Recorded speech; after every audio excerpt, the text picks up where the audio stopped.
கிருஷ்ணகிரி மாவட்டத்துல இருக்கிற அந்த மேலுமலை கிராமமே, தூங்கிப் போயிருந்த அந்த நள்ளிரவு நேரத்துல, ஊருக்கு ஒதுக்குப்புறமா இருக்கிற அந்த பழைய கல்குவாரி மட்டும் மௌனத்த சுமந்துகிட்டு நின்னுச்சு.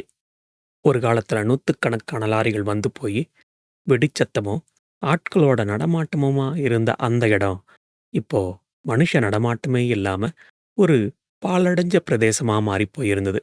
ஆனா அந்த நிசப்தம் ஒரு பயங்கரமான ரகசியத்த உள்ள வச்சிருந்தது. உடைஞ்சு போய் கிடக்கிற ராட்சச பாறைகள், அங்கங்க துருப்பிடிச்சு நீட்டிக்கிட்டு இருக்கிற இரும்பு கம்பிகள், இருட்டுல பேய் மாதிரி நிக்கிற முட்செடிகள். அந்த இடமே பார்க்கறதுக்கு ஒரு மயான அமைதியில இருக்கும். திடீர்னு ஒரு காத்து பலமா வீசுனா, அந்த பாறை இடுக்குகள்ல புகுந்து வர்ற காத்து, "ஊ" அப்படின்னு ஒரு நாய் ஊளையிடுற மாதிரி ஒரு சத்தத்த உண்டாக்கும். ஆனா மக்களே, இப்பல்லாம் சரியா 12 மணி ஆச்சுன்னா, அந்த நிசப்தத்த கிழிக்கிற மாதிரி ஒரு புதுவிதமான சத்தம் கேட்க ஆரம்பிச்சிருக்கு. Creche, creche. அந்த இருட்டுல யாரோ ஒருத்தர் ஒரு கூர்மையான கல்லை எடுத்து அந்த பெரிய பாறை மேல வச்சு வெறித்தனமா கீறினா ஒரு சத்தம் கேட்குமே, அந்த மாதிரியான சத்தம். கேட்கிறவங்களுக்கு ஒரு மாதிரி உடம்பே கூசுற அளவுக்கு அந்த சத்தம் அவ்வளவு கொடுமையா இருக்கும். ஆனா, இது ஏனோ ரேண்டமா கேட்கிற சத்தம் இல்ல. அதுல ஒரு ரிதம் இருந்தது. ஒரு நேர்த்தி இருந்தது. ஏதோ ஒரு ஆழமான வலிய அந்த பாறையில யாரோ ஒருத்தர் பதிவு பண்ண நினைக்கிற மாதிரி அந்த சத்தம் கேட்டுச்சு. கொஞ்ச நேரம் கழிச்சு, அந்த சத்தத்தோட சேர்ந்து ஒரு மெல்லிய அழுகை சத்தமும் கேட்கும். ஆனா, அது ஒரு ஆணா, இல்ல பெண்ணான்னு கூட சொல்ல முடியாத அளவுக்கு காத்துல கலந்து வர்ற ஒரு சோக ராகம் அது. யாரோ ஒருத்தரு ஏதோ ஒரு பெரிய துரோகத்தால கொல்லப்பட்டு, தன்னோட ஆசை நிறைவேறாம, தான் சொல்ல வந்த உண்மைய இந்த பாறையில செதுக்க துடிக்கிறாங்க அப்படிங்கிறது மட்டும் தெளிவா தெரிஞ்சுது. அந்த பழைய கல்குவாரி இப்போதைக்கு அமைதியா இருந்தாலும், அந்த க்ரீச் சத்தம் மெதுவா ஊர நோக்கி நகர ஆரம்பிச்சிருந்தது. விதியோட ஆட்டம் ஆரம்பமாகப் போகுதுன்னு அப்போ அந்த ஊருக்கு தெரியாது. அந்த விடியல் காலை நேரத்துல மேலுமலை மெயின் ரோட்ல விடியற் காலையிலிருந்தே அங்க அடைவிடாம மழை கொட்டிக்கிட்டே இருந்தது. நேத்து நைட்டு ஆரம்பிச்ச மழை, அந்த இடி முழக்கம் இன்னமும் கொஞ்சம் கூட ஓயவே இல்ல. அந்த பகுதியில இருக்கிற மத்த கடைகள் எல்லாம் இன்னும் சரியா திறக்க யோசிச்சுட்டு இருந்த அந்த சமயத்துல, சரியா டான் 8 மணிக்கு ஸ்ரீ லக்ஷ்மி பெயிண்ட்ஸ் கடையோட ஷட்டர் திறக்க சத்தம் அந்த ஏரியாவுக்கு ஒரு அலாரம் மாதிரி கெட்டுது. கடைய திறந்தது கீதா. 38 வயசுல ஒரு தனி மனுஷியா தான் கௌரவத்த நிலைநாட்ட போராடுற ஒரு வீராங்கனை அவங்க. முகத்துல தேவையில்லாத ஒப்பனை எதுவுமே இருக்காது. நெத்தியில ஒரு சின்ன பொட்டு. அப்புறம் ரொம்ப நேர்த்தியா கட்டுன ஒரு காட்டன் புடவை. ஆனா அவங்க கண்ல மட்டும் எப்பவும் ஒரு ஆழமான சோகம் ஒளிஞ்சிருக்கும். அது வெளியில யாருக்கும் தெரியாது. கடைய திறந்து ஒரு 10 நிமிஷம் தான் ஆயிருக்கும். கீதா கடையோட ஸ்டாக் கணக்குகள ஒரு பெரிய நோட்ல கவனமா எழுதிக்கிட்டு இருந்தாங்க. வெளியில பெய்யற மழையோட வாசனையும், கடையில இருக்கிற அந்த பெயிண்டோட வாசனையும் கலந்து ஒரு மாதிரி வித்தியாசமான சூழல உண்டாக்கியிருந்தது. அந்த நேரத்துல தான் சண்முகம் அண்ணா மழையில நனைஞ்சுகிட்டே உள்ள வராரு. அவருக்கு ஒரு 42 வயசு இருக்கும். கீதாவுக்கு பெயிண்ட் சப்ளை பண்றது மட்டும் இல்லாம, ஒரு சொந்த அண்ணன் மாதிரி எல்லா கஷ்டத்திலயும் கூடவே நிக்கிறவரு. ஆனா, இன்னைக்கு அவரோட முகத்த பார்த்ததும் கீதாவுக்கு ஏதோ தப்பா தெரிஞ்சுது. அவரோட முகத்துல ஒரு விதமான கலக்கமும், ஒரு விசித்திரமான தயக்கமும் இருந்தது. "என்னாச்சுண்ணா? உடம்பு எதுவும் சரியில்லையா? முகம் ஒரு மாதிரி இருக்கே!" அப்படின்னு கீதா கேட்டாங்க. சண்முகம் மெதுவா கடையோட பெஞ்சுல உக்காந்துக்கிட்டு, "கீதா, உன்கிட்ட ஒரு சங்கதி சொல்லணும்." அப்படின்னு ரொம்பவே தயங்கினாரு. கீதா கையில இருந்த பேனாவ கீழ வச்சுட்டு, "சொல்லுங்கண்ணா, என்ன விஷயம்?" அப்படின்னு அவளோட கேட்டாங்க. சண்முகம் ஒரு நிமிஷம் மூச்சு இழுத்து விட்டுட்டு, "பாலகுமார், பாலகுமாரு" அப்படின்னு பேர சொல்லிட்டு நிறுத்தினாரு. அந்த பேர கேட்டதும் கீதா திடுக்குன்னு நிமிர்ந்து பார்த்தாங்க. கீதாவோட மனசுக்குள்ள ஒரு பழைய புயல் மறுபடியும் மையம் கொள்ள ஆரம்பிச்சது. 2 வருஷத்துக்கு முன்னாடி அவங்க வாழ்க்கை இப்படி இல்ல. பாலகுமாரோட கல்யாணமாகி ஒரு பெரிய கூட்டு குடும்பத்துல ரொம்ப ஆசையா தான் வாழ்க்கைய ஆரம்பிச்சாங்க. பாலகுமாரும் ஆரம்பத்துல ரொம்ப நல்லவரா தான் இருந்தாரு. ஆனா நாட்கள் போக போக அந்த வீட்ல இருக்கிற மத்தவங்களோட பேச்ச கேட்டு அவரு மாற ஆரம்பிச்சாரு. முக்கியமா அவரோட அண்ணன் செல்வம். இவரு தான் இந்த தீய தூண்டி விட்டதே. கீதாவுக்கு குழந்தை பிறக்கல அப்படிங்கிற ஒரே காரணத்துக்காக, "மலடி ராசி இல்லாதவ, வம்சம் தலைக்காம போறதுக்கு இவ தான் காரணம்" அப்படின்னு செல்வம் குடும்பம் அவங்கள ஆணி வேரா, அக்கு வேரா சதைச்சாங்க. பாலகுமார் அவங்க அண்ணன் பேச்ச கேட்டுட்டு அமைதியா இருந்த அந்த நிமிஷம் தான் கீதாவோட மனசு செத்துப் போச்சு.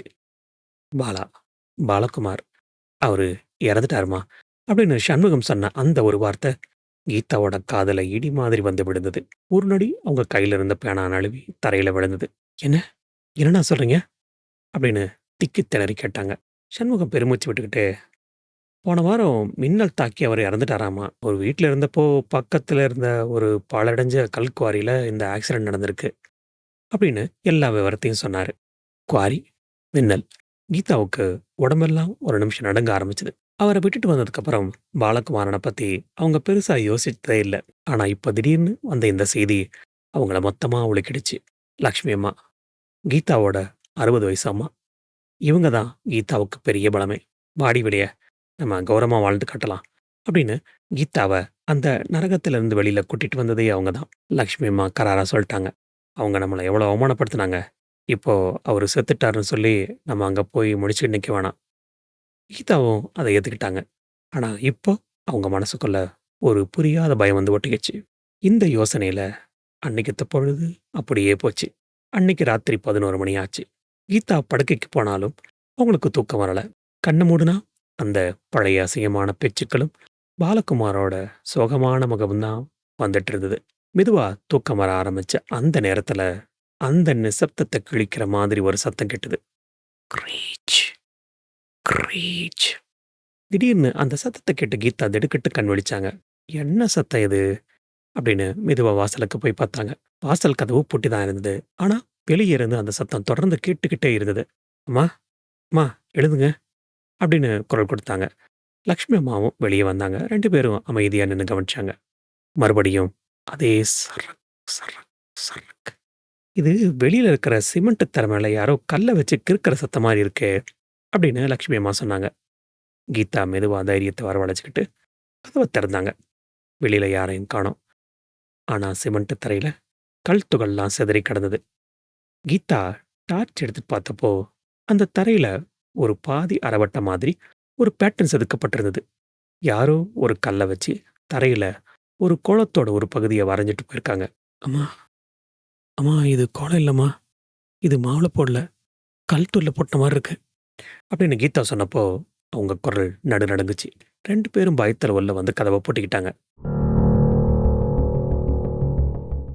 அடுத்த நாள் காலையில பகல் வெளிச்சத்துல பார்த்தப்போ, அது ஒரு தாமரை பூவோட ஒரு பகுதி மாரி தெரிஞ்சது. இதுதான் ஆரம்பம் மக்களே. அடுத்தடுத்த ராத்திரிகள்ல அந்த தாமரைக் கோலம் கொஞ்சம் கொஞ்சமா முழுமையாகிட்டே இருந்தது. 3வது நாள் ராத்திரி கீதா தூங்காம விழிச்சுக்கிட்டு இருந்தாங்க. நள்ளிரவு 12 மணி. அதே சரக் சத்தம். இந்த முறை சீதா சத்தம் போடாம மெதுவா கதவ திறந்தாங்க. வெளியில ஒரு உருவம். அது ஒரு மனுஷ உருவம் இல்ல. ஏதோ ஒரு புகை மாதிரி உருவம் தரையில குனிஞ்சு கல்ல வச்சு வரைஞ்சுகிட்டு இருந்தது. "யார் நீங்க?" அப்படின்னு கீதா கத்துனாங்க. அந்த நிழல் மெதுவா திரும்பி கீதாவ பார்த்தது. ஒரு மங்கலான, ரொம்ப சோகமான பார்வை. அந்த நிழலோட கண்ல கண்ணீர் வழிஞ்ச மாதிரி இருந்தது. அந்த உருவம் கீதாவ உத்து பார்த்துட்டு அப்படியே மறைஞ்சு போச்சு. கீதா அங்கேயே தரையில உறைஞ்சு போய் உக்காந்துட்டாங்க. இதே சமயத்துல அந்த நேரத்துல கீதாவோட அம்மா லக்ஷ்மி அம்மா அங்க வந்தாங்க.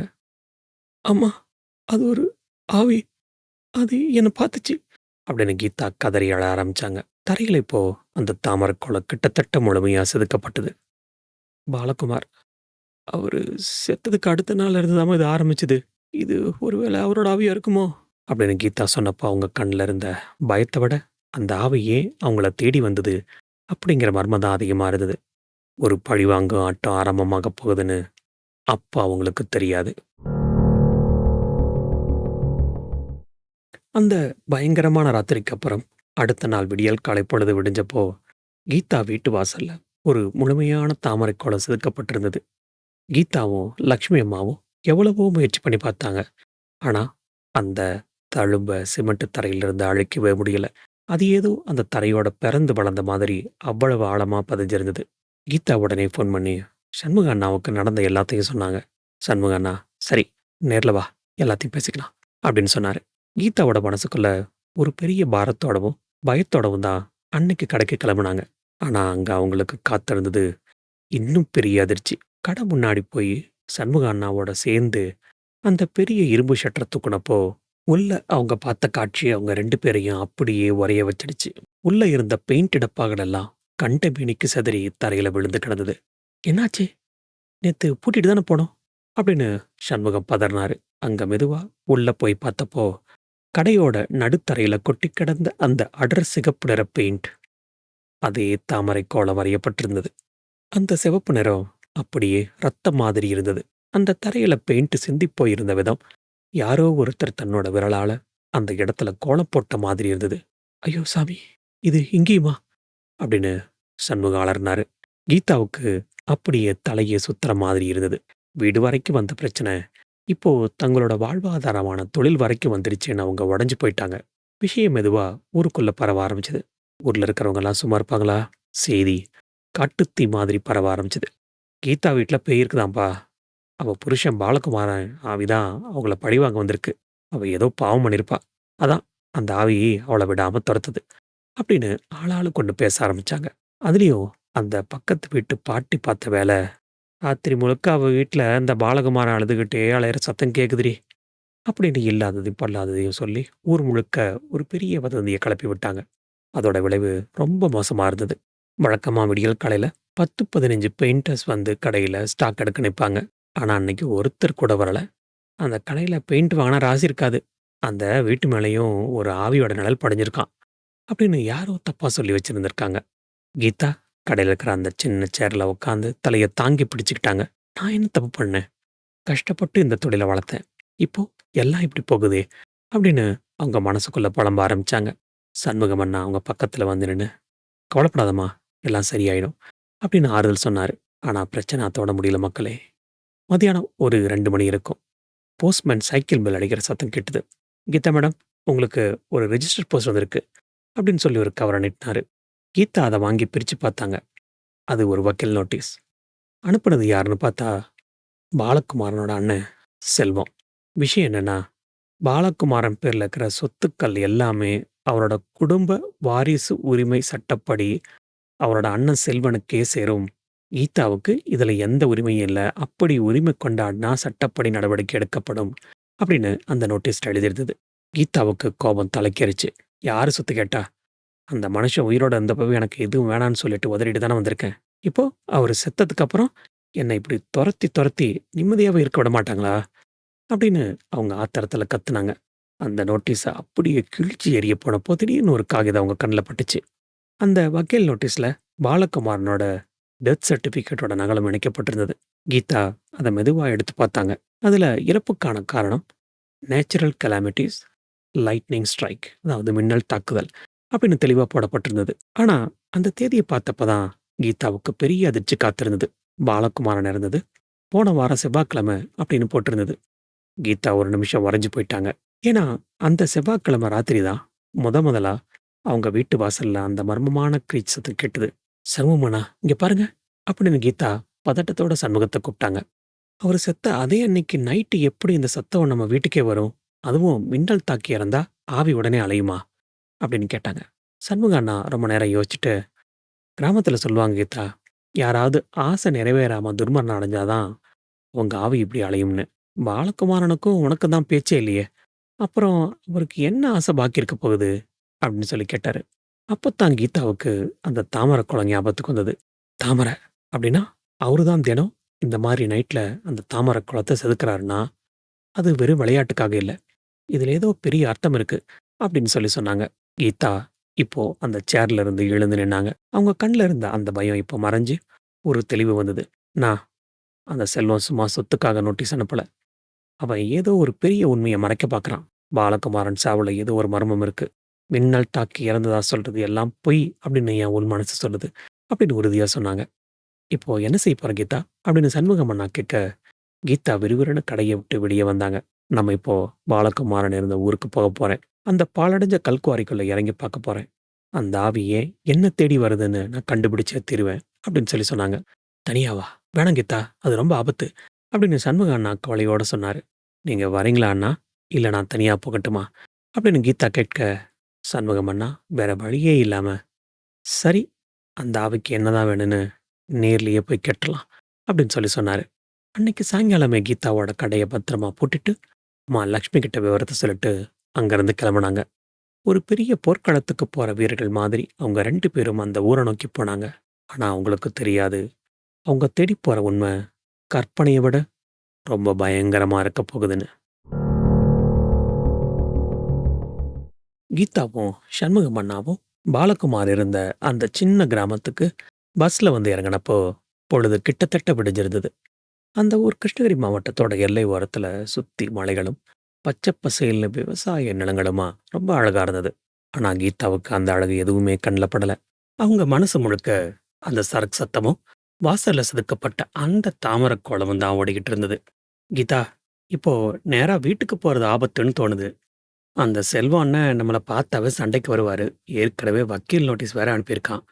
அப்படின்னு சண்முகம் அண்ணா மெதுவான குரல்ல எச்சரிச்சாரு. பஸ் ஸ்டாண்ட்ல இருந்து இறங்கி அந்த தெருவுல நடக்கும்போது அவருக்குள்ள ஒரு நடுக்கம் இருந்தது. ஆனா கீதா ரொம்ப உறுதியா இருந்தாங்க. தெரியும்ண்ணா, ஆனா நான் இங்க சண்டைக்கு வரல. செத்து போனவருக்கு சாமி கும்பிட வந்திருக்கோம்னு சொல்லுவோம். ஆனா பாலகுமார் வாழ்ந்த அந்த ரூம ஒரு முறை பார்க்காம நான் இங்கிருந்து போக மாட்டேன். அப்படின்னு சொல்லிட்டு விறுவிறுன்னு நடக்க ஆரம்பிச்சாங்க. 2 பேரும் பாலகுமார் வீட்டு வாசல்ல போய் நின்னப்போ, அந்த இடமே ஒரு மாதிரி அமானுஷமான மௌனத்துல இருந்தது. வீட்டுக்கு முன்னாடி ஒரு பெரிய பந்தல் போடப்பட்டிருந்தது. அது காரியம் முடிஞ்சதுக்கான அடையாளம். அந்த பந்தலுக்கு கீழ ஒரு பழைய ஈஸி சேர்ல உட்காந்து வெத்தல பாக்கு போட்டுட்டு இருந்தாரு செல்வம். கீதாவ பார்த்ததும் அவரோட முகம் அப்படியே சிவந்து போச்சு. "எதுக்குடி இங்க வந்த? நேத்து தான் வக்கீல் நோட்டீஸ் அனுப்புனேன்ல. அது பத்தாதா? சொத்துல பங்கு கேட்க வந்துட்டியா?" அப்படின்னு செல்வம் அசிங்கமா கத்துனாரு. கீதா கொஞ்சம் கூட பதட்டப்படாம, அமைதியான, ஆனா ஆழமான குரல்ல பதில் சொன்னாங்க. "நான் சொத்துல பங்கு கேட்க வரல. அவரு கடைசியா வாழ்ந்த அந்த இடத்த ஒரு முறை பார்த்துட்டு, சாமி கும்பிட்டுட்டு போலான்னு தான் வந்தேன். என்ன போக விடலனா, இப்பவே நான் போலீஸ் ஸ்டேஷனுக்கு போவேன். மனைவிய அஞ்சலி செலுத்த விடாம தடுக்குறாங்கன்னு புகார் கொடுத்து கேஸ் போடுவேன்." அப்படின்னு மிரட்டுற பாணியில சொன்னாங்க. கீதாவோட இந்த அதிரடி பேச்ச கேட்ட செல்வம் ஒரு நிமிஷம் திகைச்சுட்டாரு. அங்க இருந்த ஊர் ஜனங்க எல்லாம் மெதுவா வேடிக்கை பார்க்க ஆரம்பிச்சாங்க. "விடுப்பா செல்வம், பொண்டாட்டி தானே, ஒரு முறை அஞ்சலி செலுத்திட்டு போகட்டும்." அப்படின்னு அங்க இருந்த பெரியவங்க சொன்னாங்க. ஊர்க்காரங்க முன்னாடி கெட்ட பேர் எடுக்க விரும்பாத செல்வம் வேற வழி இல்லாம உள்ள போக அனுமதி கொடுத்தாரு. "சீக்கிரம் பார்த்துட்டு ஓடிடு. எதுலயும் கை வச்சிடக்கூடாது. புரியுதா?" அப்படின்னு விரட்டுற மாதிரி சொன்னாரு. கீதா மெதுவா உள்ள போனாங்க. அந்த வீடு ஒரு காலத்துல அவங்க கனவு இல்லமா நினைச்ச வீடு. பழைய நினைவுகள் எல்லாம் மனசுக்குள்ள அலையா வந்தது. ஆனா இப்போ சென்டிமெண்ட் பார்க்க நேரம் இல்ல அவங்களுக்கு அப்படின்னு அவங்களுக்கும் தெரியும். அவங்க நேரா பாலகுமார் தூங்குற அந்த ரூமுக்கு போனாங்க. "பாலு, எனக்கு ஏதாவது ஒரு வழிகாட்டு." அப்படின்னு மனசுக்குள்ள வேண்டிக்கிட்டாங்க. அந்த அறையில பெருசா எந்த பொருளும் இல்ல. ஒரு பழைய மர பீரோ, ஒரு கட்டில், அப்புறம் செவுத்துல மாட்டியிருந்த அந்த ஒரு பழைய கடிகாரம். கீதாவோட பார்வை அந்த தேஞ்சு போன கடிகாரம் மேல விழுந்தது. அது ஓடாம நின்னு போயிருந்தது. முட்கள் 12 நிக்குது. கீதாவுக்கு ஏதோ பொறி தட்டுச்சு. பாலகுமார் எப்பவுமே பழைய கடிகாரத்த சுத்தமா தொடச்சு வைப்பாரு. சரியான நேரத்துல பேட்டரி மாத்துவாரு. கடிகாரம் ஓடாம இருக்காது. அப்படி இருந்தா அது அவசகனம் அப்படின்னு சொல்லி அத உடனே ஓட வச்சிருவாரு. அதனால அது ஓடாம இருக்கிறது அவருக்கு எப்பவுமே பிடிக்காது. ஆனா இப்போ அது 12ல நின்னு இருக்கிறது வித்தியாசமா தெரிஞ்சது. சுத்தியும் முத்தியும் பார்த்த கீதா டக்குன்னு ஒரு நாற்காலிய போட்டு அது மேல ஏறி அந்த பெரிய கடிகாரத்த கழட்டுனாங்க. "கீதா, என்ன பண்ற? செல்வம் உள்ள வந்தா அவ்வளவுதான் திட்டுவான்." அப்படின்னு சண்முகம் அண்ணா வாசல்ல நின்னு பதட்டமா சொன்னாரு. "இல்லண்ணா, இதுல ஏதோ மர்மம் இருக்கு." அப்படின்னு சொன்ன கீதா அந்த பழைய கடிகாரத்த திருப்பி பார்த்தாங்க. அங்க பேட்டரி போடுற இடத்துல சின்னதா ஒரு பிளாஸ்டிக் கவர் வச்சு ஒட்டப்பட்டிருந்தது. அத பிரிச்சு பார்த்தப்போ, உள்ள ஒரு சின்ன சைஸ் பழைய மாடல் நோக்கியா ஃபோன் இருந்தது. "இது என்னது இது ஃபோனு? அவர் எப்பவும் ஸ்மார்ட் ஃபோன் தானே யூஸ் பண்ணுவாரு." அப்படின்னு சண்முகம் அண்ணா ஆச்சரியமா கேட்டாரு. "எனக்கு என்னமோ இது யாருக்கும் தெரியாம அவர் வச்சிருந்த சீக்ரெட் ஃபோனா தான் இருக்கணும்னு தோணுதுண்ணா." அப்படின்னு சொன்ன கீதா, அந்த ஃபோன ஆன் பண்ண முயற்சி பண்ணாங்க. ஆனா, அந்த திரையில லோ பேட்டரி அப்படின்னு ஒரு மெசேஜ் மட்டும் வந்துட்டு உடனே ஸ்விட்ச் ஆஃப் ஆயிடுச்சு. "ஐயய்யோ! சார்ஜ் இல்லையே." அப்படின்னு கீதா பதட்டமா அந்த ரூம் முழுக்க தேடினாங்க. ஆனா, அங்க சார்ஜர் எதுவும் இல்ல. "கீதா, வாசல்ல யாரோ வர சத்தம் கேக்குது. செல்வம் வந்துட்டான்னு நெனைக்கிறேன்." அப்படின்னு சண்முகம் அண்ணா அலறினாரு. கீதா டக்குன்னு அந்த சின்ன ஃபோனை எடுத்து தன்னோட ஹேண்ட்பேக்ல மறைச்சுக்கிட்டு கடிகாரத்த பழையபடி செவுத்துல மாட்டிட்டு டக்குன்னு சேர விட்டு கீழ இறங்குனாங்க. செல்வம் கரெக்ட்டா உள்ள வரும்போது, கீதா ஒண்ணுமே தெரியாத மாதிரி அந்த கட்டில்ல உட்காந்து அழுதுகிட்டு இருக்கிற மாரி இருந்தாங்க. "போதுண்டி ஒப்பாரி வச்சது. கிளம்பு இங்கிருந்து." அப்படின்னு செல்வம் ரொம்ப கேவலமா கத்தி அவங்கள விரட்டினாரு. கீதாவும் சண்முகம் அண்ணாவும் அங்கிருந்து வேகமா வெளியே வந்தாங்க. அவங்க உடம்பு முழுக்க ஒரு நடுக்கம் இருந்தது. அவங்க கையில இப்ப இருக்கிறது வெறும் ஃபோன் இல்ல. அது ஒரு பெரிய வெடிகுண்டு அப்படின்னு அவங்களுக்கு புரிஞ்சுது. அந்த தெருவ தாண்டுனதும் ஒரு பெரிய மரம் இருந்தது. அதோட நிழல்ல உட்கார்ந்தாங்க. சண்முகம் அண்ணா கிட்ட இருந்த பவர் பேங்க் எடுத்து அந்த சின்ன ஃபோன சார்ஜ் போட்டாங்க. 5 நிமிஷத்துல அந்த ஃபோன் ஆன் ஆச்சு. அதுல லாக் எதுவும் இல்ல. பழைய Nokia ஃபோன். நேரா ஃபைல் மேனேஜர்ல போய் ஃபோட்டோ எதுவும் இருக்கா அப்படின்னு சொல்லி பார்த்தாங்க. எதுவும் இல்ல. அடுத்து ஆடியோ ஃபோல்டர் ஓப்பன் பண்ணாங்க. அதுல ஒரே ஒரு கால் ரெக்கார்டிங் ஃபைல் மட்டும் இருந்தது. அந்த தேதி பாலகுமாரன் இறந்து போனதுக்கு முந்தின நாள் தேதியா இருந்தது. கீதா நடுக்கத்தோட அந்த ஃபோனோட ஸ்பீக்கர ஆன் பண்ணாங்க. பாலகுமாரோட நடுக்கமான குரல் கேட்டது. "சார், என்ன விட்டுருங்க. நான் அவள மறந்துடுறேன்." ஆனா, எதிர்முனையிலிருந்து கேட்ட அந்த ஆணோட மிரட்டல் குரல் ரொம்ப கொடூரமா இருந்தது. "தம்பி, கவுன்சிலர் பரமசிவம் சும்மா விட மாட்டாரு. நீ அந்த பழைய குவாரிக்கு வா. அங்க வச்சு பைசல் பண்ணிக்கலாம். நீ வரலன்னு வச்சுக்குவேன், அந்த தாமர பொண்ணோட உசுரு இருக்காது. பாத்துக்க." சண்முகம் அண்ணா அதிர்ச்சியில உறைஞ்சு போய் கீதாவ பார்த்தாரு. "கீதா, இந்த மிரட்டல் குரல் இது நம்ம ஊரு மாதவன் வாத்தியார் மாரி இருக்கே!" அப்படின்னு சொல்லி சொன்னாரு. கீதாவோட கண்ல இப்ப கண்ணீர் இல்ல. ஒரு பெரிய நெருப்பு எரிஞ்சது. "ஆமாண்ணா, அது மாதவன் வாத்தியாரோட குரல் தான். அவருக்கும் என் புருஷன் கொலைக்கும் ஏதோ ஒரு விஷயம் இருக்குன்னு நெனைக்கிறேன்." அப்படின்னு சொல்லி சொன்னாங்க. அந்த சின்ன ஃபோன் இப்போ ஒரு பெரிய ரகசியத்த உடைச்சிருந்தது. ஆனா, இது வெறும் ஆரம்பம் தான்னு அவங்களுக்கு அப்ப தெரியாது. அந்த ரகசிய ஃபோன் கொடுத்த அதிர்ச்சியிலிருந்து கீதாவும், சண்முகம் அண்ணாவும் இன்னும் மீளல. பஸ் ஸ்டாண்டுக்கு வந்து இறங்குனப்போ, அவங்க மனசுக்குள்ள அந்த மிரட்டல் சத்தம் மட்டும் ஓடிக்கிட்டே இருந்தது. ஆனா, கீதாவுக்கு இன்னும் முழு திருப்தி வரல. "நான் அந்த ஃபோன்ல மாதவன் குரல் தெளிவா கேட்டுச்சு. அப்புறம் தாமரைன்னு ஒரு பொண்ண பேரு சொல்லி சொன்னாரு. ஆனா முழு விவரம் தெரியலையே. யாராவது பாலகுமாரன் கடைசி நாள்ல எப்படி இருந்தாருன்னு தெரிஞ்சவங்க கிட்ட பேசணுமே அப்படின்னு சொல்லி சொன்னாங்க." சண்முகம் அண்ணா கொஞ்சம் யோசிச்சுட்டு, "பாலகுமாரன் வீட்டுக்கு நேர் எதிர்ல ஒரு சின்ன ஓட்டு வீடு இருந்துச்சே. அங்க ஒரு தாத்தா உட்கார்ந்திருந்தாரே. அவருக்கு பாலகுமார் மேல ஒரு தனி பாசம் உண்டு. எனக்கு தெரியும் நல்லாவே. அவரு கவனிச்சிருக்க வாய்ப்பு இருக்கு." அப்படின்னு சொல்லி சொன்னாரு. கீதாவுக்கு அந்த பெரியசாமி தாத்தா ஞாபகம் வந்துச்சு. "கரெக்ட்ண்ணா, பெரியசாமி தாத்தா. வாங்க, இப்போவே அவர போய் பார்க்கலாம்." அப்படின்னு சொல்லிட்டு பஸ் ஏற போனவங்க அப்படியே திரும்பி செல்வத்தோட கண்ல படாம அந்த தெருவோட பின்பக்கமா போய் அந்த தாத்தாவோட வீட்டோட பின்வாசல் வழியா ரகசியமா உள்ள போனாங்க. பெரியசாமி தாத்தா திண்ணையில உட்கார்ந்து ரொம்ப நிதானமா பீடி பிடிச்சிட்டு இருந்தாரு. அவர மெதுவா உள்ள கூப்பிட்டாங்க. கீதாவை பார்த்ததும் அவரோட முகம் மலர்ந்தது. "ஆமா கீதா, எப்படி இருக்க?" "பாவம் அந்த பயபுள்ள பாலகுமாரன். இப்படி அநியாயமா போயிட்டானே." அப்படின்னு ரொம்ப வருத்தப்பட்டு பேசிக்கிட்டே வீட்டுக்குள்ள போனாரு. கீதா தாத்தாவுக்கு பக்கத்துல உட்காந்து மெதுவா கேட்க ஆரம்பிச்சாங்க. "தாத்தா, அவரோட கடைசி நாட்கள்ல எப்படி இருந்தாரு? ஏதாவது வித்தியாசமா நடந்ததா?" தாத்தா குரல ரொம்ப குறைச்சுக்கிட்டு, சுத்தும் முத்தும் பார்த்துக்கிட்டு சொன்னாரு. "அதை ஏம்மா கேட்குற? செத்து போறதுக்கு ஒரு வாரம் முன்னாடில இருந்து அவன் மனசே சரியில்லாம தான் இருந்திருக்கான். ராத்திரி முழுக்க தூங்க மாட்டான். வீட்டு செவுத்தையே தனியா பார்த்துக்கிட்டு இருப்பான்." கீதா திடுக்கிட்டு போய், "சிவர பார்த்தா?" அப்படின்னு கேட்டாங்க. "ஆமாம்மா. நான் உன்னை ஏமாத்தல. சத்தியமா உன்னை கல்யாணம் பண்ணிப்பேன். ஆனா என்ன மிரட்டுறாங்க." அப்படின்னு சொல்லி சொல்லி அழுவான். யாரையோ நினைச்சு தான் அவன் புலம்பிட்டு இருந்திருக்கான். அப்படின்னு தாத்தா சொன்னப்போ, கீதாவுக்கு அந்த ஃபோன் ரெக்கார்டிங் ஞாபகம் வந்தது. அந்த தாமரை பொண்ணு உசுரு இருக்காது. பாலகுமார் அந்த தாமரை பொண்ண காப்பாத்தத்தான் தன் உயிரையே கொடுத்திருக்காரு அப்படிங்கிறது கீதாவுக்கு இப்ப புரிய ஆரம்பிச்சது. "தாத்தா, தாமரைன்னு யாரா இருக்காங்களா?" அப்படின்னு கேட்டாங்க. "தெரியலையேம்மா. ஆனா அடிக்கடி மாதவன் வாத்தியார்கிட்ட சொல்லுங்க." அப்படின்னு சொல்லி புலம்புவான்.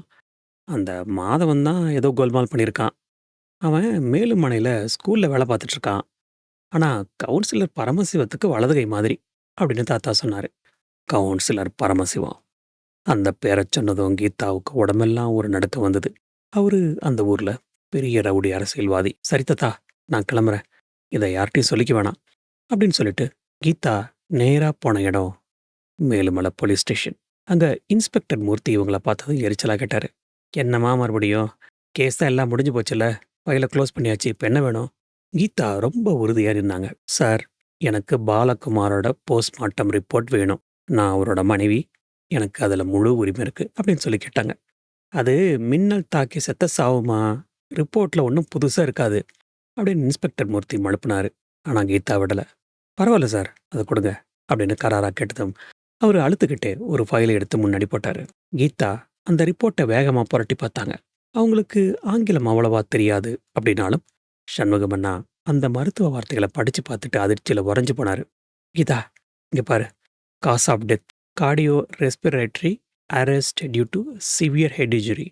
Blend force trauma to the occipital ரீஜன்னு போட்டிருக்கு." அப்படின்னா மண்டையோட பின்பக்கத்துல பலத்த அடின்னு அர்த்தம். அப்படின்னு சண்முகம் அண்ணா சொன்னாரு. சண்முகம் அண்ணா அந்த ரிப்போர்ட்ட மறுபடியும் ஒரு தடவ நல்லா படிச்சு பார்த்துட்டு, "மின்னல் தாக்குனா உடம்புல தீக்காயம் தானே இருக்கணும். இது மண்டை உடைஞ்சிருக்குன்னு தெளிவா சொல்லுதே." அப்படின்னு சொல்லி கத்துனாரு. கீதா இப்போ இன்ஸ்பெக்டர் மூர்த்திய மொறச்சு பார்த்தாங்க. சார், இது என்ன? தலையில அடிபட்டு அவர் செத்துருக்காரு. ஆனா, நீங்க மின்னல் சொல்லி கேஸ குளோஸ் பண்ணியிருக்கீங்க." அப்படின்னு சொல்லி சீறுனாங்க. இன்ஸ்பெக்டர் மூர்த்தி கொஞ்சம் கூட பதட்டப்படாம, "ஆ, அது மின்னல் தாக்கும்போது தூக்கி வீசப்பட்டு பாறையில போய் இடிச்சுக்கிட்டாரு." அப்படின்னு ரொம்ப நிதானமா பதில் சொன்னாரு. "பொய் சொல்லாதீங்க சார். இது திட்டமிட்ட கொலை. யாரோ அவர அடிச்சு மண்டைய உடைச்சு கொன்னுட்டு மின்னல்னு நாடகம் போட்டிருக்காங்க. செல்வம் உங்களுக்கு எவ்வளோ கொடுத்தான்? இல்ல அந்த கவுன்சிலர் பரமசிவம் மிரட்டினாரா?" அப்படின்னு கீதா நேருக்கு நேர் கேட்டாங்க. "ஏய்! ஸ்டேஷன்ல வச்சு என்ன பேச்சு பேசுற? மரியாதையா வெளிய போ!" அப்படின்னு இன்ஸ்பெக்டர் மூர்த்தி பதிலுக்கு கத்துனாரு. ஆனா கீதா பயப்படல. அந்த ரிப்போர்ட்டுங்கள எடுத்துக்கிட்டு, "நான் போறேன் சார். ஆனா சும்மா போகல. இந்த ரிப்போர்ட்டு, என்கிட்ட இருக்கிற அந்த ஃபோன் ரெக்கார்டிங்கு, இத வச்சு கோர்ட்டுக்கு போவேன். அப்ப தெரியும் யார் குற்றவாளி." அப்படின்னு சொல்லிட்டு வேகமா வெளிய வந்தாங்க. சண்முகம் அண்ணா கேட்டாரு. "இப்போ கன்ஃபார்ம் ஆயிடுச்சு கீதா. அது ஒரு கொலை தான். ஆனா அந்த மாதவன் வாத்தியார எப்படி பிடிக்கப் போறோம்?" கீதா மெதுவா நடந்துக்கிட்டே சொன்னாங்க. "நாளைக்கு காலையில அந்த டியூஷன் சென்டருக்கு போறோம். பசங்க முன்னாடி வச்சு அவரோட முகத்திரைய கிழிக்கிறேன்." அப்படின்னு ஒரு சபதத்தோட கிளம்புனாங்க. ஆனா அவங்களுக்கு தெரியாது, அவங்க உண்மைய நெருங்க நெருங்க ஆபத்து இன்னும் பெருசாகப் போகுதுன்னு. மேலுமல மெயின் ரோட்ல ஒரு ரொம்ப பழைய கட்டடத்தோட மாடியில தான் அந்த மாதவன் டியூஷன் சென்டர் இயங்கிட்டு இருந்தது. அன்னைக்கு காலையில 7 மணி. பனிக்காலம் அப்படிங்கிறனால ஊரே ஒரு மாரி புகை மூட்டத்துல மறைஞ்சு கிடந்தது. அந்த பனி நடுங்கிற குளிரையும் மீறி அந்த பழைய கட்டடத்துக்குள்ள ஒரு 20, 25 பசங்க ரொம்ப சோம்பேறித்தனமா உட்காந்து படிச்சுக்கிட்டு இருந்தாங்க. அந்த பழைய கட்டிடத்துக்கு கீழ ஒரு ஸ்கூட்டர் வந்து நிக்கிற சத்தம் கேட்டது. ஒரு 5 நிமிஷம் கழிச்சு, கீதா வேகமா படியேறி உள்ள வந்தாங்க. அவங்க முகத்துல ஒரு உறுதி தெரிஞ்சது. அவங்களுக்கு பின்னாடியே சண்முகம் அண்ணாவும் உள்ள வந்தாரு. கீதா நேரா அந்த வகுப்பறைக்குள்ள நுழைஞ்சாங்க. ஒரு நிமிஷம் அந்த ரூம் முழுக்க இருந்த சத்தம் அடங்கி எல்லா பசங்களும் ஆச்சரியமா அவங்களையே பார்த்தாங்க. மாதவன் வாத்தியார் அதிர்ச்சியில நிமிர்ந்து பார்த்தாரு. "யாரும்மா நீங்க? டியூஷன் நடக்கும்போது இப்படி செருப்பு கழட்டாம உள்ள வரக்கூடாது. தெரியாதா?" அப்படின்னு குரல உயர்த்தி அதட்டினாரு. கீதா நேரா அவரோட மேஜை முன்னாடி போனாங்க. "சார், உங்ககிட்ட நான் கொஞ்சம் தனியா பேசணும்." அப்படின்னு கீதா ரொம்ப தெளிவா சொன்னாங்க. "யாரும்மா நீ? இப்போ கிளாஸ் நடந்துட்டு இருக்குது. அப்புறமா வந்து பாரு." அப்படின்னு மாத்தவன் சமாளிக்க பார்த்தாரு. "நான் பாலகுமாரோட மனைவி கீதா. அது உங்களுக்கு நல்லாவே தெரியும். இப்பவே போலீஸ் ஸ்டேஷன் போறதா இருந்தேன். ஆனா போறதுக்கு முன்னாடி உங்ககிட்ட ஒரு வார்த்தை பேசிட்டு போலான்னு நெனச்சேன்." அப்படின்னு சொல்லி சொன்னாங்க. இப்போ மாதவனோட கையில இருந்த சாக் பீஸ் துண்டு நழுவி தரையில விழுந்து 2ஆ உடைஞ்சது. அவரோட முகம் அப்படியே பேய் அடிச்ச மாதிரி வெளுத்து போச்சு. பசங்க எல்லாம் மெதுவா கிசுகிசுக்க ஆரம்பிச்சாங்க. "எ என்ன விஷயம்?" அப்படின்னு அவரு திக்கி திணறி கேட்க, "நம்ம தனியா பேசலாமா? இல்ல உங்க மாணவ செல்வங்கள் முன்னாடியே என்கிட்ட இருக்கிற அந்த ஃபோன் ரெக்கார்டிங்க போட்டு காட்டவா?" அப்படின்னு கீதா தன்னோட ஹேண்ட்பேக் ஜிப்ப மெதுவா திறந்தாங்க. உள்ள இருந்த அந்த சின்ன நோக்கியா ஃபோன் எட்டிப் பார்த்தப்போ, மாதவன் வாத்தியாருக்கு உடம்பெல்லாம் வேர்த்து கொட்ட ஆரம்பிச்சது. "இவ சாதாரண பொம்பள இல்ல. எல்லா ஆதாரத்தோட தான் வந்திருக்கா." அப்படின்னு அவருக்கு புரிஞ்சது. வாங்க. உள்ள அந்த ரூம்குள்ள போயிடலாம்." அப்படின்னு நடுங்கற குரல்ல கூப்பிட்டாரு. பக்கத்துல இருந்த அந்த சின்ன ஸ்டாஃப் ரூமுக்குள்ள அவங்க போனாங்க. சண்முகம் அண்ணா அந்த ரூமுக்கு வெளிய காவலுக்கு நின்னுட்டாரு. கதவ சாத்துன அடுத்த நிமிஷம், மாதவன் அப்படியே நாற்காலியில பொத்துன்னு விழுந்தாரு. "என்னம்மா வேணும் உனக்கு? என்ன ஏன் இப்படி டார்ச்சர் பண்ற?" அப்படின்னு கதற ஆரம்பிச்சாரு. கீதா அந்த ஃபோனை எடுத்து மேஜை மேல வச்சாங்க. "நான் டார்ச்சர் பண்ணல சார். நீங்க பண்ண துரோகத்துக்கு நியாயம் கேட்கிறேன். பாலகுமார் சாகறதுக்கு முதல் நாள் நீங்க தான் அவருக்கு ஃபோன் பண்ணி குவாரிக்கு வா, இல்லன்னா தாமரைய கொன்னுடுவோன்னு சொல்லி மிரட்டியிருக்கீங்க. நீங்க தானே அது?" மாதவன் முதல்ல மறுக்க பார்த்தாரு. ஆனா கீதா விடல. "இந்த ஃபோன்ல உங்க குரல் ரொம்ப தெளிவா இருக்கு சார். இப்பவே இத போலீஸ்ட்ட குடுத்தா, உங்க வாத்தியார் வேல போறது மட்டுமில்ல, நீங்க தான் முதல் குற்றவாளி. ஜெயிலுக்கு போவீங்க." அப்படின்னு சொல்லி சொன்னாங்க. மாதவன் பயத்துல உடைஞ்சு போய் அழ ஆரம்பிச்சாரு. "என்ன மன்னிச்சிடுமா. நான் கொலை பண்ணல. நான் வெறும் ஒரு கருவிதான்." அப்படின்னு உடைஞ்சு போய் அழ ஆரம்பிச்சாரு. "அப்போ யார் இத பண்ணது? அந்த கவுன்சிலர் பரமசிவம் தானே?" அப்படின்னு கீதா கேட்க, மாதவன் மெல்ல தலையாட்டினாரு. எல்லா விஷயத்தையும் ஒவ்வொன்னா சொல்ல ஆரம்பிச்சாரு. "பாலகுமார் உங்ககிட்ட இருந்து பிரிஞ்சு வந்ததுக்கப்புறம் ரொம்ப தனிமையில இருந்தாரு. அப்போ அவரோட தெருவுல இருந்த கவுன்சிலர் பொண்ணு தாமரை மேல அவருக்கு ஒரு விருப்பம் வந்துச்சு. சொல்லப்போனா அந்த பொண்ணுக்கு பாலகுமார் மேல சின்ன வயசுல இருந்தே விருப்பம் இருந்திருக்கு போல. உங்க 2 பேருக்கும் கல்யாணம் ஆனதுனால அந்த பொண்ணு அமைதியா விட்டுருச்சு. ஆனா உங்க 2 பேருக்கு நடுவுல சண்டையாகி நீ பிரிஞ்சு போயிட்ட. பாலகுமாருக்கு வாழ்க்கையில ஒரு பெரிய பிடிப்பே இல்ல. அதனால அந்த பொண்ணு தாமரை மறுபடியும் பாலகுமார் வாழ்க்கையில வர அவங்க காதலிச்சாங்க. ஆனா அந்த விஷயம் கவுன்சிலர் பரமசிவத்துக்கு தெரிஞ்சா வெட்டுக்குத்து நடக்கும் அப்படின்னு அவங்களுக்கும் தெரியும். அதனால அவங்க யாருக்கும் தெரியாம ஒரு ரகசியமா அவங்களுக்குள்ள ஒரு சங்கீத மொழி வச்சிருந்தாங்க. தினமும் விடிய காலையில இருட்டுல தாமரை எழுந்து பாலகுமார் வீட்டு வாசல்ல ஒரு கோலம் போடுவா. அந்த தாமரை பூக்கோளம் தான் உங்க காதலோட அடையாளம். நான் உன்னை நினைச்சிட்டு இருக்கேன். நான் நல்லா இருக்கேன். அப்படின்னு சொல்றதா ஒரு சிக்னல் அது. அப்படின்னு மாதவன் சொன்னப்போ, கீதாவுக்கு எல்லா உண்மையும் புரிய ஆரம்பிச்சது. அப்படின்னா, நம்ம வீட்டு வாசல்லயும், கடைக்குள்ளயும் விழுந்த தாமரக் குளம் பாலகுமாரனோட ஆவி செதுக்குனது அப்படின்னு அவங்களுக்கு தெளிவா புரிஞ்சுது. சரி, அப்படின்னா கொலை ஏன் நடந்தது? அப்படின்னு கீதா ஆத்திரத்தோட கேட்க மாதவன் அடுத்தடுத்து உண்மைகள சொல்ல ஆரம்பிச்சாரு. என்ன இருந்தாலும் பாலா ஏற்கனவே கல்யாணமானவரு. அவருக்கு 2ஆம் தரமா தன் மகள கட்டிக் கொடுக்கிறதா அப்படின்னு ஒரு கோவம் கவுன்சிலருக்கு. அதனால கவுன்சிலர் அன்னைக்கு ராத்திரி பாலகுமார அந்த பழைய கல்குவாரியில வரவழைச்சு, அங்க வச்சு அடிச்சே கொன்னுடணும் அப்படின்னு சொல்லி முடிவு பண்ணாரு. அதேபோல மண்டையில ஒரு பெரிய கல்லால அடிச்சு மண்டைய உடைச்சிருக்காங்க. அப்புறம் அத ஒரு பெரிய மின்னல் தாக்குதல் ஆக்சிடென்ட் மாதிரி மாத்தி நாடகம் ஆடியிருக்காங்க.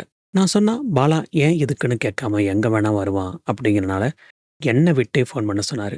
அந்த குவாரிக்கு வர சொல்லி. நானும் வேற வழி இல்லாம மிரட்டினேன்.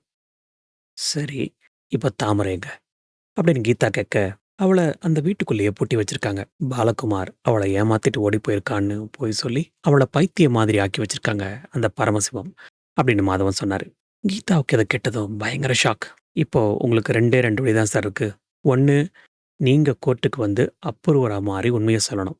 இல்லன்னா, இந்த ஃபோன் ரெக்கார்டிங்க நான் போலீஸ்ட்ட குடுப்பேன். நீங்க மிரட்டுனீங்க அப்படிங்கிறதுனால, நீங்க தான் கொலை பண்ணீங்க அப்படின்னு ஆயிடும். அப்புறம் நீங்க தான் ஆயுள் முழுக்க ஜெயில்ல இருக்கணும். அப்படின்னு கீதா தன்னோட முடிவ சொன்னாங்க. மாதவன் பயத்துல, "நான் வரேம்மா.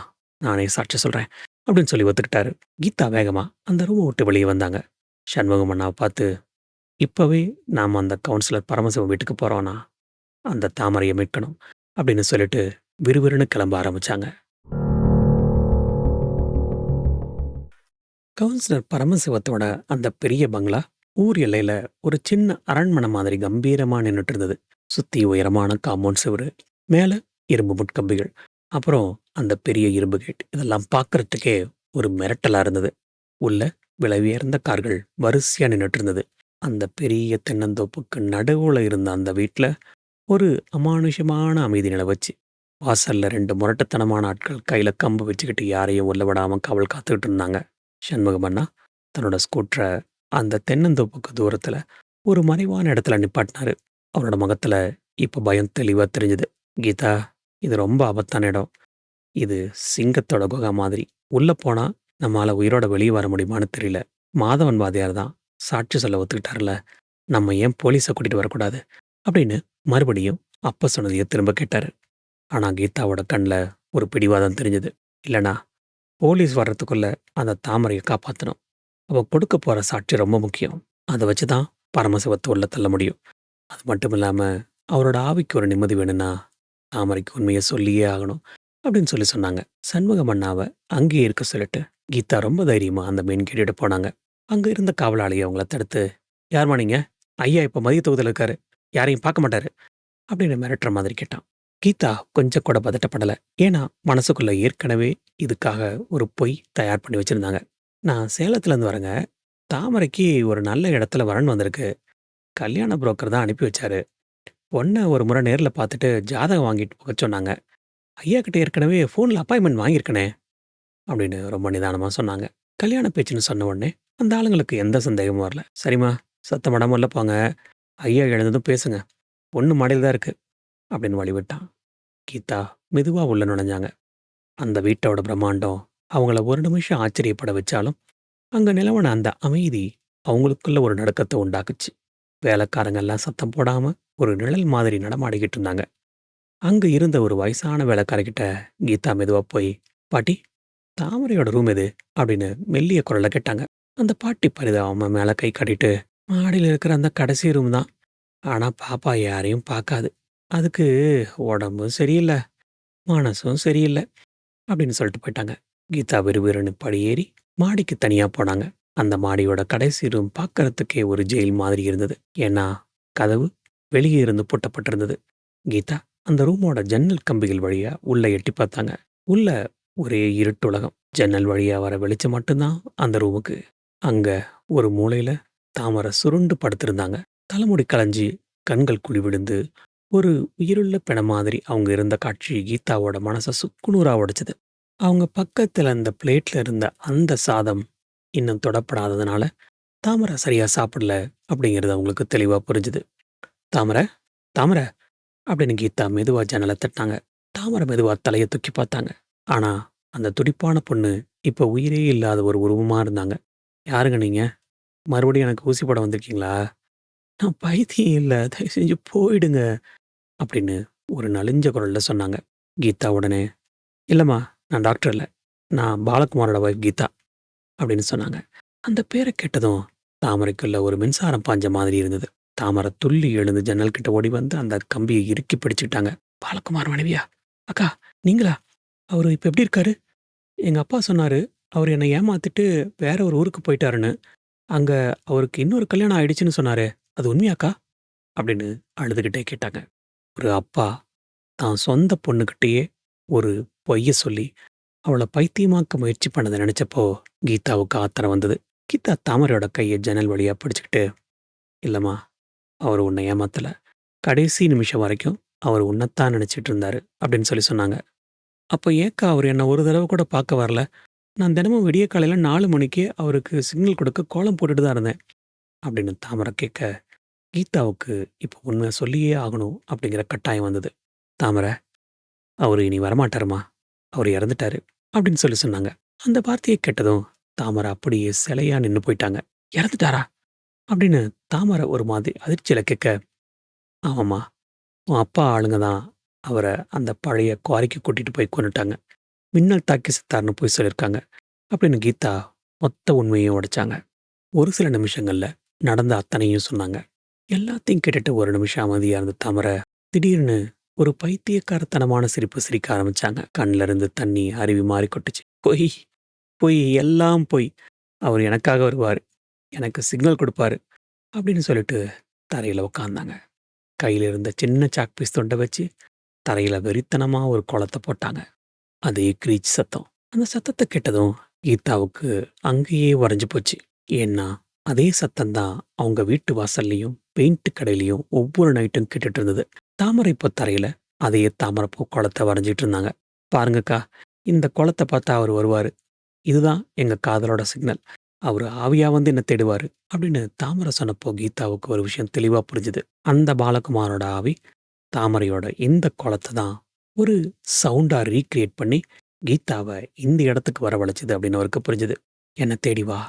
என் தாமரை இங்க கஷ்டத்துல இருக்கா. அவள காப்பாத்து." அப்படின்னு அந்த ஆவி சொல்லாம சொல்லியிருக்குன்னு கீதாவுக்கு புரிஞ்சுது. அதே நேரத்துல கீழ இருந்து ஒரு கர்ஜனை கேட்டது. "ஏய், யாருது மேல? கதவு திற." அப்படின்னு கவுன்சிலர் பரமசிவம் கத்துற சத்தம் தெளிவா கேட்டது. அடியாட்கள் ஓடி வர சத்தம் தெளிவா படியில கேட்டது. கீதா வேகமா கீழ இறங்கி வந்தாங்க. எதிர்ல பரமசிவம் மீசைய முறுக்கிக்கிட்டு ஆத்திரத்தோட நின்னுட்டு இருந்தாரு. "என் வீட்டுக்கே வந்து என் பொண்ண பாக்குற தைரியம் உனக்கு யாரு குடுத்தாங்க?" அப்படின்னு கேட்க, கீதா அவர நேருக்கு நேரா முறைச்சு பார்த்தாங்க. "உங்க பொண்ணு பைத்தியம் இல்ல சார். நீங்க தான் ஒரு பெரிய மிருகம். ஒரு காதல கொன்னுட்டு, உங்க சொந்த பொண்ணையே இப்படி சிறை வச்சிருக்கீங்களே!" அப்படின்னு சீறினாங்க. "இனிமே உங்களோட நாடகம் இங்க நடக்காது. என்கிட்ட எல்லா ஆதாரமும் இருக்கு. பாலகுமாரோட ஃபோன் ரெக்கார்டிங், அந்த போஸ்ட்மார்ட்டம் ரிப்போர்ட் எல்லாமே இருக்கு. இது எல்லாத்துக்கும் மேல உங்க வலது கை மாதவன் வாதியார் இப்ப அப்ரூவர்." அப்படின்னு சொன்னதும் பரமசிவத்தோட முகம் அப்படியே பேயடிச்ச மாதிரி ஆயிடுச்சு. "மாதவன்? அவன் எப்படி?" அப்படின்னு அவரு தடுமாறினாரு. "நாளைக்கு காலையில போலீஸ் ஜீப் உங்க வீட்டு வாசல்ல நிக்கும். அப்ப பேசுங்க." அப்படின்னு சொல்லிட்டு கீதா விறுவிறுவிறுன்னு அங்கிருந்து வெளியே வந்தாங்க. பரமசிவம் தன்னோட ஆட்கள கூப்பிட்டு தடுக்க முயற்சி பண்ணாரு. ஆனா கீதா, "என்ன தொட்டீங்கன்னா ஊரே கூடிடும். என் அண்ணன் சண்முகம் வெளிய நின்னுட்டுருக்காரு. போலீஸும் வந்துட்டுருக்காங்க." அப்படின்னு ஒரு மிரட்டல் விட்டுட்டு அங்கிருந்து வெளிய வந்தாங்க. ஆனா கீதாவோட மனசுக்குள்ள அடுத்த கட்ட திட்டம் ஒண்ணு ஓடிக்கிட்டே இருந்தது. பாலகுமாரோட ஆவிக்கு ஒரு நிரந்தரமான விடிவு காலம் பிறக்கணும்னா, ஒரு முக்கியமான வேலைய செஞ்சே ஆகணும் அப்படின்னு அவங்க முடிவு பண்ணாங்க. கவுன்சிலர் பரமசிவம் வீட்ல இருந்து வெளியே வந்தப்போ, கீதாவோட மனசுல ஒரு பெரிய பாரம் இறங்குன மாதிரி இருந்தாலும், ஒரு விதமான பதட்டம் குறையவே இல்ல. அவங்க நேரா போலீஸ் ஸ்டேஷனுக்கு போயிருக்கலாம். ஆனா, அவங்களோட மனசுல வேற ஒரு கணக்கு ஓடிட்டு இருந்தது. "சண்முகமண்ணா, சட்டம் கண்டிப்பா அதோட வேலைய செய்யும். அந்த பரமசிவத்த கம்பி எண்ண வைக்கலாம். ஆனா, அதுக்கு முன்னாடி அவரோட ஆவிக்கு ஒரு நிரந்தரமான விடுதலை வேணும். அவரு இன்னமும் அந்த பழைய குவாரியிலயும், என் வீட்டு வாசல்லயும் ஒரு நிம்மதி இல்லாம அலைஞ்சிட்டு இருக்காரு. அவரோட ஆசை முழுமையா நிறைவேறணும்னா." அப்படின்னு சொன்னாங்க. "இப்போ என்னம்மா பண்ண போற?" அப்படின்னு சண்முகம் அண்ணா கேட்டாரு. எது எப்படியோ, தாமரை ஓரளவுக்கு இப்ப பாதுகாப்பா இருக்கா. அவருக்கு நாம முறைப்படி ஒரு பூஜை பண்ணி ஆத்மாவ சாந்தி அடைய வைக்கணும். நாளைக்கு மறுநாள் அமாவாசை. அன்னைக்கு ஆத்தங்கரையில அவருக்கு திலா ஹோமம் பண்ணலான்ட்டு இருக்கேன். அப்படின்னு கீதா தன்னோட திட்டத்த சொன்னாங்க. அந்த அமாவாசை நாளும் வந்தது. மேலுமலை ஆத்தங்கரையில ஒரு மயான வீதியில வச்சு வானத்துல நிலாவே இல்லாத அந்த காரிருட்டு நட்சத்திரங்கள் கூட ஒரு மாதிரி மங்களா தான் தெரிஞ்சது. தூரத்துல எங்கேயோ ஓநாய்கள் ஊளையிடுற சத்தம் கேட்டது. அது அந்த இருட்டுல ஒரு பயங்கரமான திகிலை கொடுத்தது. அந்த இடத்துல கீதா, சண்முகம், லக்ஷ்மி, அப்புறம் கோவில் பூசாரி பழனி எல்லாரும் ஒண்ணா கூடியிருந்தாங்க. ஆனா அங்க ஒரு முக்கியமான விருந்தாளியும் கூட இருந்தார். அவங்க தான் தாமரை. பரமசிவம் வீட்டுக்கு போலீஸ் போனப்போ அங்க ஒரு பெரிய கலவரமே நடந்திருக்கு. மாதவன் வாத்தியார் அப்புறம் ஒரு அம்மாரி எல்லா உண்மைகளையும் சொன்னதுனால கவுன்சிலர் பரமசிவத்தை போலீஸ் விசாரணைக்கு கூட்டிட்டு போயிட்டாங்க.